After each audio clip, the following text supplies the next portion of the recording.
Hello, karibu sana mtazamaji wa Big Talent TZ. Karibu kujifunza masuala ya teknolojia, masuala ya applications, YouTube pamoja na masuala ya kuedit, kufahamu pia maelekezo ya PCs. Siku ya leo mtazamaji, nataka nikuelekeze juu ya kutumia application ya Messenger na kufahamu vipengele kadhaa ambavyo vipo katika Messenger.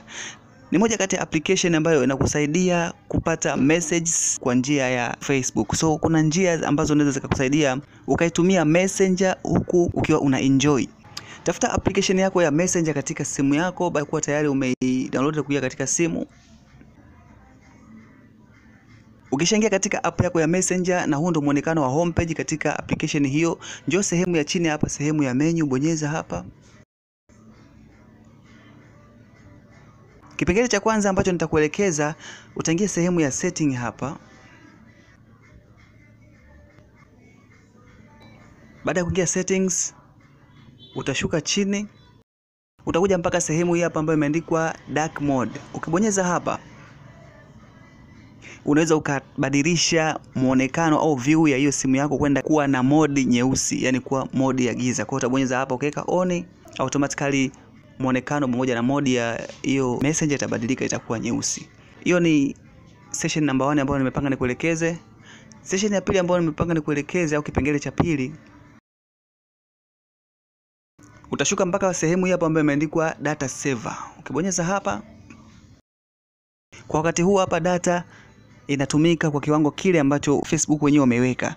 Lakini ukibonyeza sehemu hii hapa ya data saver, zile messages, picha ambazo utatumiwa, videos zote kutoka katika maeneo mbalimbali, basi zitakuja zikiwa zina quality ambayo ukitumia bando lako hata kidogo unaweza ukaview na bando lisiende kwa kiasi kikubwa. Kwa hiyo hiyo ni sehemu ya pili. Na sehemu ya tatu ambayo nimepanga nikuelekeze siku ya leo katika application hii ya Messenger, utatoka katika eneo hili kwa kubaki. Utaona hapa juu kuna kialama kama cha QR scanner. Kibonyeze hiki, utaiona hiyo QR code ambayo ipo hapa, ambayo inaonyesha kabisa ni QR ya Messenger. Ukibonyeza sehemu ya share hapa, una uwezo wa kwenda kuishare hiyo QR sehemu yoyote, au link ambayo itawezesha mtu kukuleta moja kwa moja katika Messenger na mkachati. Ina act kama links za WhatsApp, Instagram na sehemu nyingine yoyote hiyo. Kwa hiyo utakuja utaishare katika mitandao yako mingine yoyote, au unaweza ukakopi hii linki na unaweza ukaja ukaipaste sehemu yoyote ile ambayo unataka watu wanaitumia hiyo linki kukutafuta au kuanzisha mazungumzo katika Messenger. Tumalize na sehemu ya mwisho ambayo nimepanga nikuelekeze mtazamaji katika application hii ya Messenger. Baada ya kuingia katika sehemu hiyo hapo ya settings katika app hii, utashuka, utakuja mpaka sehemu ambayo imeandikwa photos and media. Bonyeza hapo. Njoo mpaka sehemu ya chini hapo ambayo imeandikwa emoji. Bonyeza.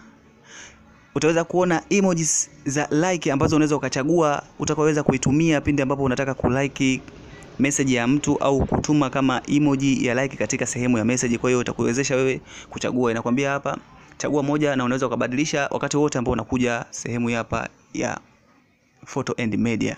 Kwa hiyo unaweza ukaacha hii au ukachagua yote ambayo unaitaka hapo, na itakuwa imekaa sehemu ya message emojis. Yes, nadhani nimekupitisha na kukufahamisha mtazamaji mambo mbalimbali ambayo unaweza ukayapata katika application hii ya Messenger pindi ambapo unatumia chat na marafiki zako katika upande wa Facebook.